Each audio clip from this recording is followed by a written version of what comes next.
Hello students, today we will discuss about people as resource. This is the second chapter of your book Economics in class 9th.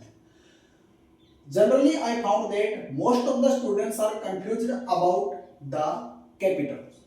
It means they are being said that which type of capital is the best capital on the earth. Sometimes they say that physical capital is the best capital, working capital is the best capital, fixed capital is the best capital, and so on. But here I want to tell you that it is the people who can make use of other resources. It means human capital is the best capital. In simple terms, we can say this. But if we understand the importance of people as a resource, then it will be very helpful in analyzing the role of people in an economy, and then we will be able to understand the best capital. So it is a way of referring to a country's working population in terms of their existing productive skills and abilities. Here you can say I draw a line under working population. It means I am referring to a country's working population. It means they are earning. They are going to contribute in the national income of that country. So all the people who are working as per their existing productive skills and abilities. It means as per their talent, as per their potential. If they are working and they are earning for their families as well as for the society, it means they are going to contribute as per their skills and abilities in the society. They contribute in the national income. Then they will be called as a resource. So now this is the question that how can we classify a resource into two things. First one is asset and second one is liability.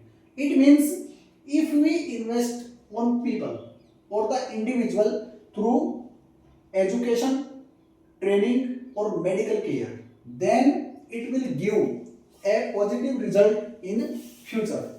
Okay, it means they will earn and they will contribute in the national income and they will contribute also in the society. No doubt. After that, healthy and literate population of a country is called as an asset. Okay, whenever somebody asks you about the asset and liability, then you will be able to define it as per the healthy and literate population. If the population of a country is healthy and literate, it means they are skilled. If they are skilled, then they will be called as an asset. And in opposition to this, illiterate, unhealthy and unskilled people may be turned into a liability. Liability means a burden on the economy. It means they will be considered as a burden over the society, over the economy. Okay, so this is the difference between an asset and a liability, and I am telling you all again about the best capital. Human capital is considered as the best capital because they can make use of other resources. Without human capital, everything is on the earth is valueless. It means they cannot make their use on their own. So these are the people, these are the individual, or this is the population of a country which is considered as the best resource. Okay, so I hope you will be able to understand this in a good way. Thank you.